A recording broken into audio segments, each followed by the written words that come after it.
I am going to talk about just 1 minute. Let me start this one. Yeah.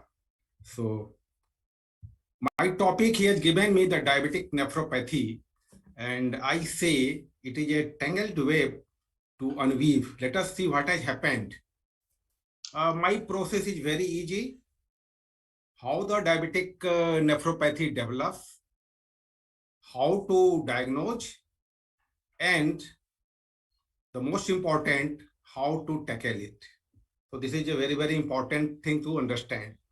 So let us see what is the term diabetic nephropathy means. Till now, it has been extensively used, this term, the diabetic nephropathy, to describe the kidney disease resulting from diabetes. But their exact definitions remain to be unified. What happened in 2007 KDOQI clinical practice guidelines describe diabetic kidney disease as a presumptive diagnosis of kidney disease caused by diabetes to replace the term diabetic nephropathy from with the term DKD, while referring to biopsy-proven kidney disease due to diabetes and diabetic glomerulopathy. This is very, very important to understand. So what is the difference? So I think this is very important from the very beginning to understand that the term diabetic nephropathy was historically defined by the presence of albuminuria accompanied by retinopathy in patients with type 1 diabetes. And the albuminuria was considered to be an early sign of classical diabetic glomerulopathy, which from the very traditional teaching we know is characterized by glomerular basement membrane thickening, endothelial damage, mesangial expansion and nodules, and podocytes loss. So now has become very clear that there are various forms of kidney disease in diabetes, including non-classical glomerular lesions and tuberointerstitial disease. So diabetic kidney disease is a clinical diagnosis based upon the presence of number one, albuminuria, then decreased GFR, or both in diabetes. So this becomes very crystal clear what we mean by diabetic kidney disease. Remember that this is with the better glycemic control now and widespread institution of renoprotective things, a lower prevalence of albuminuria among diabetic individuals have been being seen. It also became more evident that there is a distinct group of patients who develop impaired GFR. Remember, this is again very important point that we have a subset of patients today in diabetes who develop the impaired GFR and end-stage kidney disease, but without developing albuminuria. So again, in 2020, a new non-albumuric pathway has been also described. So my first point to clear it, that in the diabetic kidney disease now is a broad term. And if there is a clinical course like microalbuminuria you get, develops to macro, and then the GFR decline, and then you get the pathological features like increased mesangial substrate nodal lesions, then you define it as the diabetic nephropathy. But there are certain cases where the GFR decline related to diabetes without albuminuria all becomes in the diabetic kidney disease. So I think this point is very clear. So what is the issue? This is a huge problem you can see here. From the DCCT trial, follow-up of 24 years and 20, let me have the pointer here. Yeah. So 23% of those on intensive treatment and 36% of those on conventional treatment developed albuminuria. And UKPDS, you can see that after 15 years of follow-up, 38% developed albuminuria, while 28% developed renal impairment. And if you compare with the regional studies which we have in diabetic populations, they range from 30% to more than 80%. So this is a very, very huge problem. The recent CUFS study in 2019 In the urban Asian Indians, the prevalence of overt nephropathy and micromenuria was 2.2 and 26.9% respectively. So this is a huge problem. What are the risk factors? I think these are very, very important. Who are susceptible? What risk factor is going to initiate the disease? And what are the also important for the progression of the DKD? This could be important is one is the family history, genetic kidney disease, hyperglycemia, obesity, hypertension, and other factors like kidney injury, AKI, smoking, and high protein intake. So these are the risk factors. So glomerular hyperfiltration, which initiates the DKD, leads to from hyperfiltration to molecular pathways in DKD. So this is very simple way I am telling you. What are the some biomarkers? At present, albuminuria and serum creatinine is the only available marker in clinical practice for the identification of DKD. But many new things are coming up. In the earlier stage, you can see there is a long list. I will tell you later what are the importance or new things are coming up. I'm not going detail for the biomarkers.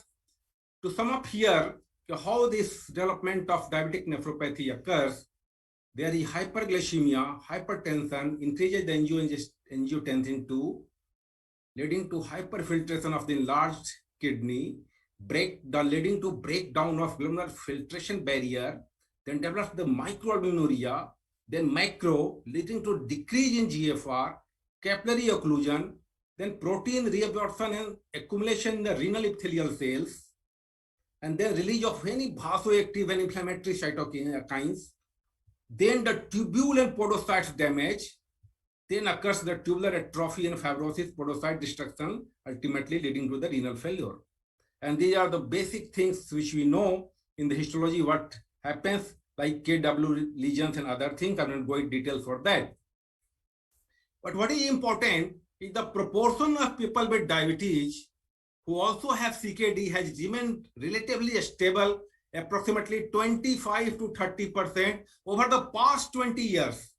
Although the distribution of clinical manifestations of diabetic kidney disease has changed and the prevalence of persistent albuminuria is declining, but the prevalence of decreased eGFR is rising. Again, very important and illuminating point is this, that the persistence of albuminuria is declining, but the prevalence of decreased estimated GFR is rising.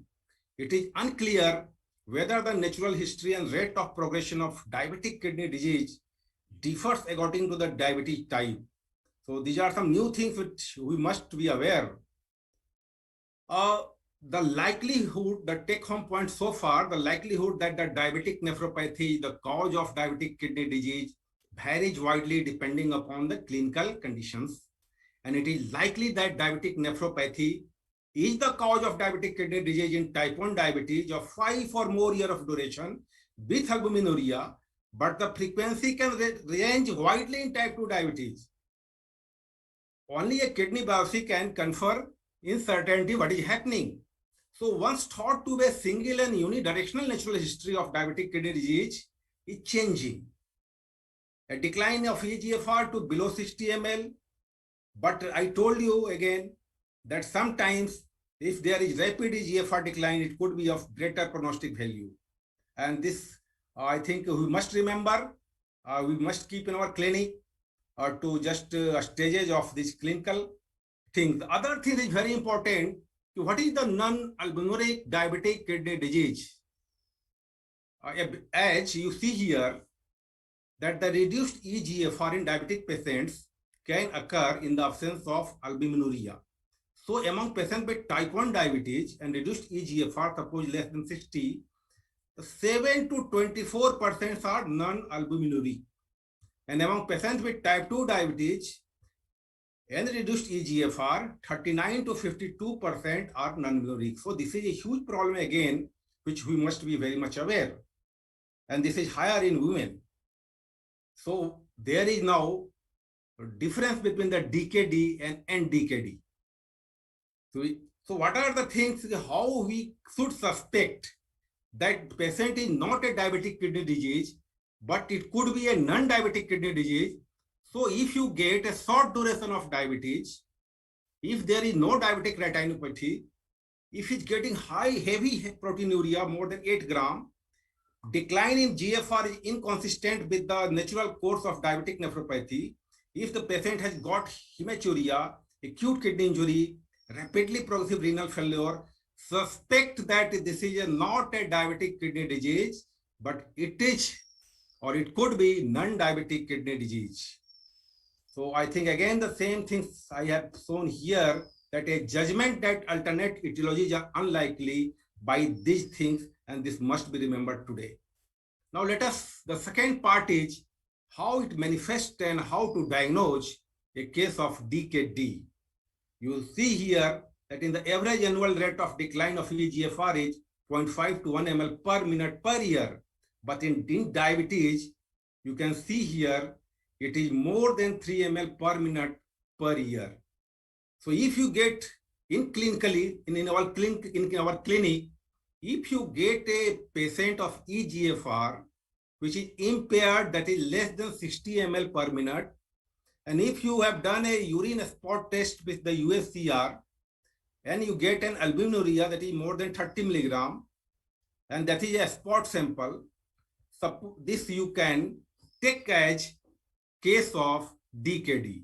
And then you must, in our type 1 patient, this must be screened 5 years after the diagnosis of type 1 diabetes, and upon diagnosis of type 2 diabetes, at the moment the patient comes with or a newly onset type 2 diabetes, this must be done. So this is a clinical diagnosis. DKD is a clinical diagnosis, and demonstrating the presence of kidney disease, which is defined by either albuminuria or decreased eGFR, and you do a random spot urine albumin to creatinine ratio, and suppose if one sample is positive, this is very again important that this could be present in at least 2 out of 3 samples over a period of 3 to 6 months, as many things like exercise, fever, hematuria, UTI, and congestive heart failure can lead to a positive test. Again, the CKD-EPI equation is preferred. So this is again important. Now, what is the clues with the retinopathy? This is a very, very important point to understand. A clinical diagnosis of diabetic kidney disease can be made in patients with established retinopathy, even if the duration of diabetes is short. In patients with evidence of kidney disease, the presence of proliferative diabetic retinopathy correlates with pathologic features of diabetic kidney disease. So there is persistently poor glycemic control and poor blood pressure control in these patients that further increase the likelihood that kidney disease is due to diabetes. So this is very, very important. So this is the second part of my talk, where I showed you that the persistent albuminuria and persistent decrease in GFR, long duration of diabetes or established diabetic retinopathy, and confirmatory biopsy if diagnosis is doubtful. This is how we pick up the cases of diabetic kidney disease. A short MCQ here. Suppose this is a patient, family history is positive. You see the BP is 140/90, but there is normal fundal examination here. There is no retinopathy, but the lab showing the creatinine is okay, but the albumin protein is 3+. So if I ask you which of the following statement is correct, the finding of proteinuria 6 months after the diagnosis of type 2 diabetes is strongly against the diagnosis of diabetic retinopathy. Is it true or false? Normal fundal examination findings should strongly suggest an alternative diagnosis here. I think you will agree or not.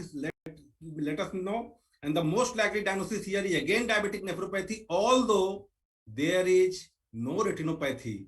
So, or rather, the increase in BP in the majority of patients with diabetic nephropathy are seen only after decline in kidney function. So, out of these 4, which one is correct? Where you with this scenario? So see here the beauty of this MCQ, that the patient presented here with a strong family history and proteinuria, so most likely had diabetic nephropathy. And the timing of proteinuria is variable in type 2 diabetes and can be noted at the time of diagnosis. Hypertension is a common finding in these patients, but retinopathy as noted here, is seen in only 2/3 of these patients. So this is not important again. Many patients of diabetic nephropathy do not have retinopathy. So this is why the thing that the answer is C. Now the last point, the last part of talk is how to tackle. We will have to take some general measures. Then you have to take some specific drugs like RAS blockers or SGLT2 inhibitors or GLP-1RA and some new drugs. And our aim is securing the diagnosis. We want to reduce the CV risk. We want to renal risk reduction. And we have the objectives of glycemic goals, blood pressure control, and initiate and sustain evidence-based pharmacological therapy. So now what to think about the blood pressure control?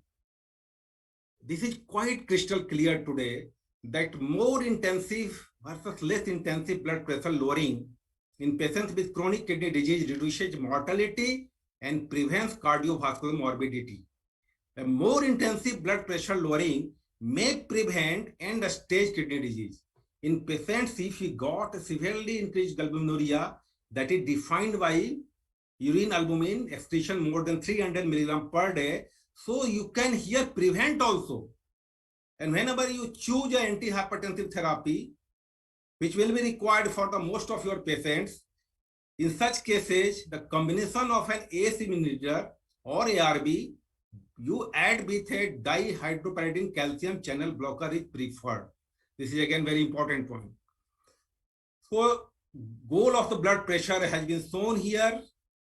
You can see on the slide. I will not go in detail for that. So don't go for the many conflicting guidelines. I think to follow is this one.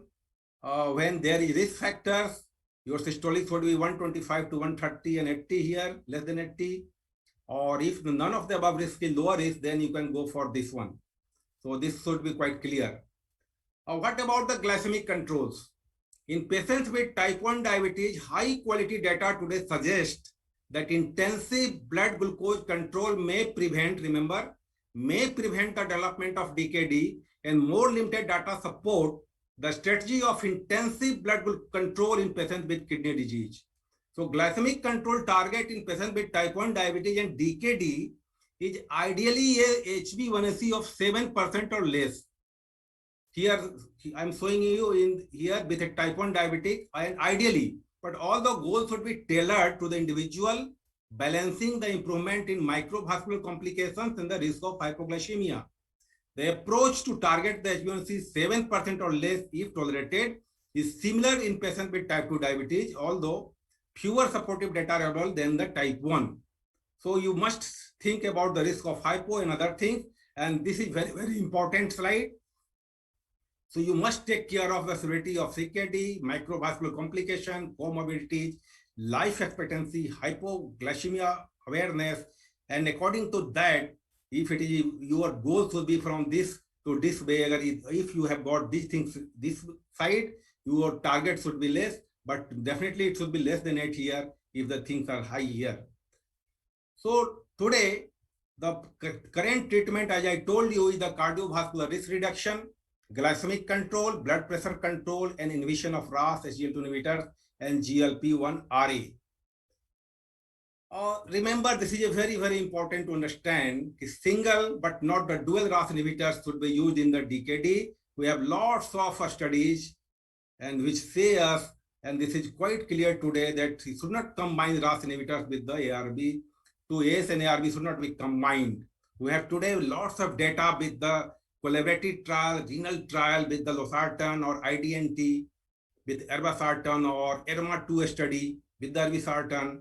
And what was most remarkable about these studies was that the improvement in kidney outcome was beyond that attributable to their blood pressure lowering effect. Remember, only these drugs are not going to lower the blood pressure, but they are doing something else. So the principal mechanism of renal protection by RAS inhibitors is reduced intraglomeralular pressure and glomerular hyperfiltration. In addition, the RAS inhibitors ameliorate angiotensin 2 induced oxidative stress, inflammation, and fibrosis. You can see here this one trial this amlodipine versus irbesartan, this is quite clear. So the treat the most patients who have diabetes and severely increased albuminuria with ACE inhibitors or ARB. This is the fundamental thing to understand. In practice, the majority of diabetic patients with hypertension and DKD are treated with an ACE inhibitors or ARB, even if severely increased albuminuria is absent. So this is again important. But remember, while these drugs are more beneficial than other antihypertensive agents in patients with albuminic DKD, they do not have clear advantage over calcium channel blockers or diuretics among those without albuminuria. So this is quite clear here. And this is how you proceed when you use the ACE inhibitors ARB, taking care of the hyperkalemia. I'm not going details. In next 2 minutes, I think I will end. But remember here again, very important development after this Fidelio DKD trial. Recently the another method of intensifying the RAS blockade, with we have got a novel non-steroidal MRA that has attracted much attention. And the most important drug here I find is finerenone. High selectivity and high potency to inhibit the mineralocorticoid receptors compared to steroidal MRA like spironolactone and the eplerenone. So this is an important drug. And they may also be associated with a lower risk of hyperkalemia. So that is the beauty of this drug. And I have shown you the phase 3 clinical trial. So this is again an important point. Some studies are showing the combination of this to reduce the proteinuria, the combination of both. But here again, the most important thing which has emerged in these days, that is the renal protection. So the two classes of newer agents for type 2 diabetes have added renal benefits beyond the glycemic control. And today is the era of SGLT2 inhibitors. And we know that it can prevent important kidney endpoints, including the ESKD. Recommendations is very strong for those with severely increased albuminuria than for those with non-albumuric or moderately increased albuminuria. So again, very, very important point. And you are well aware about the empiric outcome, Canvas trial, declared TIMI 58, Credence study, DAPA-CKD, and ongoing EMPA kidney trials. So this is the mind-boggling thing you can see here, that SGLT2 inhibitor reduced the rates of end-stage kidney disease by 37%, and the composite kidney outcome of worsening kidney function, ESKD, by 39%. So this is something very unique we have got with all this combination. This is a meta-analysis we are showing with all very important trials which you are aware about that. And remember that the renal benefits of SGLT2 inhibitors are observed irrespective of the presence of diabetes type 2. And we have got a study like DAPA-HF, Emperor reduced, DAPA-CKD, which has given a clear signal about that. And with diabetes, there are lots of trials we have, including the ESCORT trial, VERTIS-CV, and other trials. But this trial is very important, the DAPA-CKD trial, which showed that the relative risk reduction was 39%. For the renal composite, it was 44% reduction. For the composite of CV death, 29%, and all-cause mortality, 31%. So this trial is a very, very important trial these days. So my point is, if you want to start the SGLT2 inhibitors, start today. Don't ask who will prescribe the SGLT2 inhibitors for your patient, but when you will prescribe SGLT2 inhibitors and how you will do it, like royalty. So this is very important. Well, the SGLT2 inhibitors have broad cardiovascular, renal, and heart failure benefits. And the cardiorenal benefits are likely to be class rather than agent specific, and effects of CKD do not differ between diabetic and non-diabetic forms of CKD. Very, very important point. And successful rollout of SGLT2 inhibitors is likely to have the same population level effects that the ARB had. So what to do, how to combine therapy with the RAS and SGLT2 inhibitors? The combination therapy with RAS and SGLT2 inhibitor is still the only effective therapy in slowing the increase in GFR. So again, very, very important point I am showing you.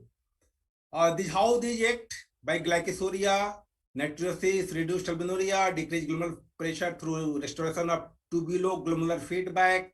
You can see the decreased glomerular perfusion and hyperfiltration. So by many mechanisms, this is SGLT2 inhibitors work, and they improved, these things are improved: hyperglycemia, hypertension, altered tubuloglomerular feedback, podocyte loss, and these things like endothelial dysfunction, mitochondrial injury, these effects are there, but they are not established. So finally, in patients with type 2 diabetes who have CKD and severely increased albuminuria despite angiotensin inhibitor, if you add a sodium glucose co-transporter 2 inhibitor, it has got a grade 1A recommendations. And use of an SGLT inhibitor in patients with DKD who have lower level of urine albumin excretion has been suggested grade 2B. And lastly, the glucagon receptor inhibitors, agonists, are also very, very important in kidney disease with the dulaglutide, liraglutide, and now the semaglutide. You can see here the improved renal outcome happens with all these trials have shown you the leader, sustain, Emparec, and so the things are quite clear today. We have twice, because although there are protection effects of GLP-1 RA, we have lots of things by increasing the natriuresis, blood glucose lowering. So many ways this is acting or helping our patient. And lots of new things are coming up. I will not go in detail, like this drug, ordoxolone methyl. Then the ET1 receptor A antagonist like evocentan, and then anti-inflammatory agents, ventofaxifylline, JAK inhibitors, this CCR2 inhibitors, and this pirfenidone also some people are using, HIF pH inhibitors, and this drug and microRNA. So lots of things are coming up.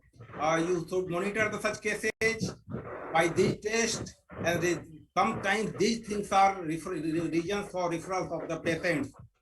My key points are, I think I have taken 20 minutes now, that diabetic kidney disease today, the concept has changed a bit, and lots of things has happened.